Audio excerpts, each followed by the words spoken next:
પાછળ જઈએ ઘણીવાર ગમે કે જૂની એડ જોઈએ, ખાઓ ગગન હો જાઓ મગન, ગગનગીની એડ આવતી હતી. સર્ફ એક્સલની જૂની એડ જુઓ અને આજની એડ જુઓ, કોલગેટની જૂની એડ જુઓ અને આજની એડ જુઓ. તો એ આપણે જે એડ જોઈએ છે તો એ એકલી એડ યાદ નથી આવતી આપણને. નિરમા વોશિંગ પાવડર, નિરમા આટલું સંભળાય ને તો we can't remember only that thing. પણ એ બ્લેક એન્ડ વ્હાઇટ ટીવી, એની સામે ગોઠવાઈ ગયેલા 15 જણા, સોફા નહોતા, કશું જ નહોતું, ઓશીબુ લઈને બેઠેલા, તે બધું જ ચિત્ર યાદ આવે.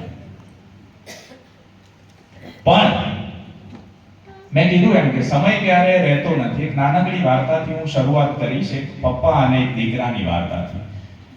કે પપ્પાને હોય છે કે દીકરાને હું જિંદગીના થોડાક પાઠ શીખવું, પણ લેક્ચરિંગ તો કોઈને ગમતું અને ના જ ગમે. મને કોઈ ઉપદેશ આપે, એડવાઇસ આપે તો ગમે નહીં. there is nothing or nothing is easier than to give advice. સલાહ આપવા જેવું ઈઝીમાં ઈઝી કામ બીજું કોઈ નથી.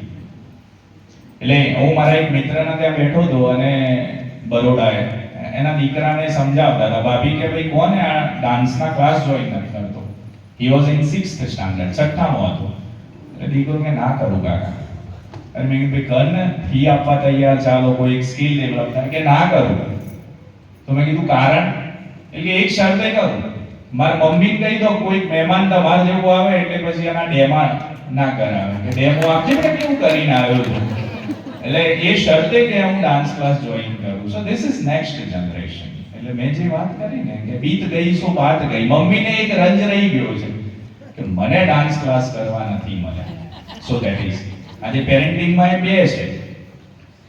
એક ભાગ એવો છે, હું જોઉં ઘણી સ્કૂલોમાં જવું, વાત કરું શિક્ષકો જોડે, તો જેને પોતાના દીકરા દીકરી શું કરે છે એના સાથે લિસ્ટ બોર્ડર છે, એને ખબર જ નથી. કારણ કે બિચારો એના ઘરને ચલાવવામાં એટલો બિઝી છે.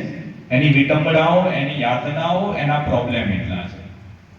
અને મોટો વર્ગ એક એવો છે કે what I did not achieve, my son and daughter should achieve. મારું સપનું અધૂરું રહી ગયું છે, એ મારે આમના થકી પૂરું કરાવવાનું છે. હું ડોક્ટર ના બની શક્યો તો આ ડોક્ટર બનવો જોઈએ, હું આર્મી ઓફિસર ના બની શક્યો તો આ બનવો જોઈએ. But we have to C આપણી તો બીત કેટલું સરસ જીવન થઈ જાય જો હું ભૂલી જાઉં કે મારું સપનું.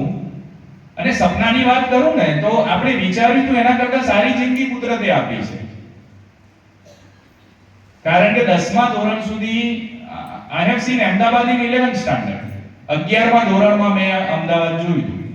એટલે 10મા સુધી તો અમદાવાદ કેવું છે ખબર જ નહોતી. અમદાવાદમાં રહેવાની અને એ સપનું જોવાની તો વાત જ અશક્ય હતી.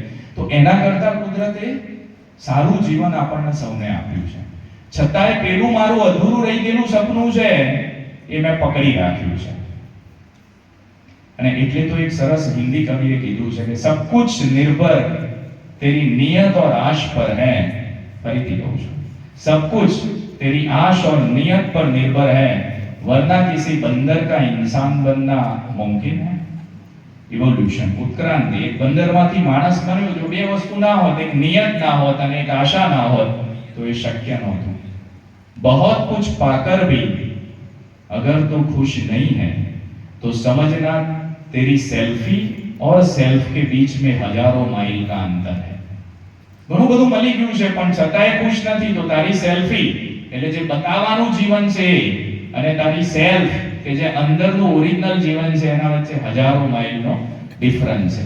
તો આવી જ દુનિયા જોઈને પપ્પાને એમ થયું કે દીકરાને કંઈક શીખવવું પડશે, કારણ ટીનેજર થયો છે, મોટો થયો છે. એટલે એક દિવસે દીકરો બહાર રમવા ગયો હોય છે અને આવે છે. આના જે નિચોડ છે આપણને સૌને લાગુ પડે છે. તો પપ્પાએ કીધું કે બેટા મમ્મી બહાર ગઈ છે 4 દિવસ માટે, આપણે જમવાનું છે. તો કે હું મેગી. તો પપ્પા મેગી બનાવે છે સરસ મજાની અને 2 બાઉલ તૈયાર કરીને મૂકે છે. મેગી એક સરખી ભરી અને પપ્પા મૂકે છે. એક બાઉલ ઉપર ચેરી હોય છે અને એક બાઉલ ઉપર નથી હોતી. એટલે પપ્પા કહે છે કે બેટા લઈ લે, તારે જે બાઉલ લેવો હોય. એટલે દીકરો નેચરલી કયો બાઉલ લે? ચેરી વાળો. કારણ કે વધારે દેખાયું, નમતું પલ્લું દેખાયું, આમાં કંઈ આના કરતા વધારે છે. સોય દિલ માગે મોર. એટલે એને એ લીધું, બંને ચાલુ કર્યું ખાવાનું. બન્યું એવું કે વાટકો જેવો ખાલી થતો ગયો એટલે પપ્પાને નીચેથી 2 ચેરી નીકળી. મેગી ખાલી થઈ ગઈ અને દીકરાને કશું નીકળ્યું નહીં. એટલે દીકરો કે પપ્પા આવડું મોટું ચીટિંગ, ઉપર નહીં ને નીચે. એટલે પપ્પા કે જિંદગીનો પહેલો લેસન તને આજે શીખવાડું છું. તો કે કયો લેસન? તો કે જેટલું બહાર સુંદર દેખાય છે એટલું અંદર ના પણ હોય, અને બહાર જેટલું સારું નથી દેખાતું, બને કે આપણે ઊંડા ઉતરીએ તો એ ઘણું બધું સારું પણ હોય. આ પહેલો લેસન.